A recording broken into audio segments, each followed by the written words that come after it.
16 জানুয়ারি 2026 তারিখ শুক্রবার সকাল 9:30 ঘটিকায় রূপগঞ্জ আর্মি ক্যাম্পের একটি বিশেষ অভিযান পরিচালনা করা হয় নারায়ণগঞ্জের রূপগঞ্জ উপজেলার ভুলতা এলাকায়। আমাদের নিয়মিত টহল দল সকালে ভুলতা ইউনিয়নের লাবরাপাড়া এলাকায় একটি সংঘবদ্ধ মাদক চোরাকারবারি দলের একটি চালানের ব্যাপারে তথ্য প্রাপ্ত হই এবং তৎক্ষণিক আমাদের যে নিয়মিত টহল দল রয়েছে তারা অতি দ্রুততার সাথে উক্ত স্থানে গমন করে এবং অভিযানটি পরিচালনা করে। একটি লাবরাপাড়া এলাকার একটি পুকুর সংলগ্ন কয়েকটি বাড়ি এবং একাধিক জায়গা থেকে সর্বমোট 1600 বোতল স্কার্ফ এবং ফেন্সিডিল, 9500 পিস ইয়াবা এবং সর্বমোট 108 কেজি গাঁজাসহ 3 জন মাদক চোরাচালানকারীকে গ্রেফতার করা হয়। উদ্ধারকৃত মাদক দ্রব্যের সর্বমোট বর্তমান বাজার মূল্য প্রায় 1,50,00,000 টাকা এবং পরবর্তীতে আটককৃত মাদকদ্রব্য এবং 3 জন যাদেরকে গ্রেফতার করা হয়েছে তাদেরকে রূপগঞ্জ থানায় ইতিমধ্যে হস্তান্তর করা হয়েছে। দেশের আইন শৃঙ্খলার রক্ষাতে এবং সাধারণ জনগণের জানমাল নিরাপত্তা নিশ্চিত করতে বাংলাদেশ সেনাবাহিনীর এবং রূপগঞ্জ আর্মি ক্যাম্পের এরূপ কার্যক্রম অব্যাহত থাকবে এবং আপনারা আজকে এখানে যারা উপস্থিত হয়েছেন মিডিয়া ব্যক্তিবর্গ, আপনাদের মাধ্যমে সবাইকে আমরা অনুরোধ করব যে আপনাদের নিজ নিজ এলাকার যে সকল অস্ত্র, গোলা বারুদ, মাদক কিংবা আইন পরিপন্থী যে কোনো বিষয়ে যদি আপনাদের কাছে কোনো তথ্য থাকে এবং সন্দেহজনক কোনো কার্যক্রম যদি আপনাদের নজরে আসে, আপনারা তাৎক্ষণিকভাবে এটি নিকটস্থ সেনাবাহিনী ক্যাম্পে এবং থানাতে আপনারা যোগাযোগ করবেন। এটা আপনাদের মাধ্যমে আমরা সবাইকে অনুরোধ করছি। আপনাদের নাম পরিচয় গোপন রেখে অতি দ্রুত সময়ের মাধ্যমে আমরা কার্যক্রম গ্রহণ করব এবং জনগণের জানমালের নিরাপত্তা নিশ্চিত রাখব।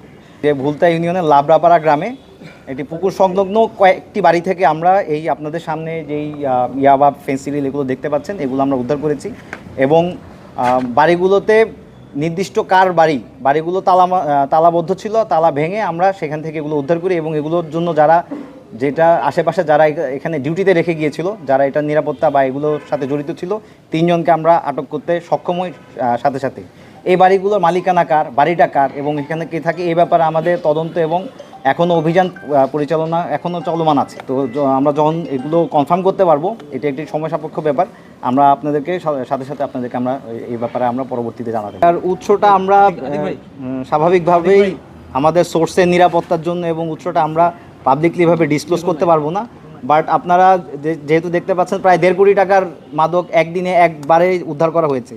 তো এটার পিছনে আমাদের অনেক দিনের তদন্ত, অনেক দিনের এটার পিছনে আমরা লেগেছিলাম এবং এই যে গোয়েন্দা কার্যক্রম এটা নজরদারিতে ছিল, হঠাৎ করে তো এভাবে চলে আসেনি। তো এই নজরদারি এবং গোয়েন্দা কার্যক্রম চলমান আছে এবং ইনশাল্লাহ পরবর্তীতে এই ধরনের যদি রূপগঞ্জে আমরা মাদক মুক্ত রাখার জন্য আমরা সর্বোচ্চ চেষ্টা করছি এবং ইনশাল্লাহ এ ব্যাপারে আমরা সদস্য থাকবো। আমরা বাংলাদেশ সেনাবাহিনী এবং বাংলাদেশ পুলিশ রূপগঞ্জ থানা আমরা যৌথ বাহিনী একসাথে অভিযানটি করেছি এবং এই কার্যক্রম আমাদের চলমান থাকবে। বাট সোর্স এবং কোথা থেকে এসেছি এটা সম্পূর্ণ ডিসক্লোজ করতে পারছি না এবং সম্ভাবনা শঙ্কামুক্ত থাকতে পারেন যে এই ধরনের কার্যক্রম অনেক দিন ধরে চলমান আছে। আজকের অ্যামাউন্ট অনেক বেশি, এই জন্য সবাই এভাবে দেখতে পাচ্ছেন, বাট এই ধরনের অভিযান গত 1.5 বছর ধরে অভিযান পরিচালনা করা হচ্ছে এবং এর আগে অনেক উদ্ধারকৃত অনেক মালামাল আমরা উদ্ধার করেছি এবং থানায় হস্তান্তর করেছি।